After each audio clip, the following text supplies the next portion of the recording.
Uganda में खतरनाक तरीके से ओवरटेकिंग के बाइस मुतादिद गाड़ियां आपस में टकरा गईं। हादसे में 63 अफराद हलाक और मुतादिद जख्मी हो गए।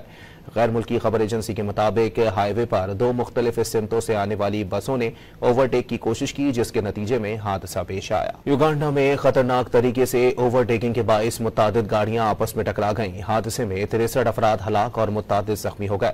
गैर मुल्की खबर एजेंसी के मुताबिक हाईवे पर दो मुख्तलिफ सिमतों से आने वाली बसों ने ओवरटेक की कोशिश की, जिसके नतीजे में हादसा पेश आया। युगांडा में खतरनाक तरीके से ओवरटेकिंग के बाइस मुतादिद गाड़ियां आपस में टकरा गईं। हादसे में 63 अफराद हलाक और मुतादिद जख्मी हो गए।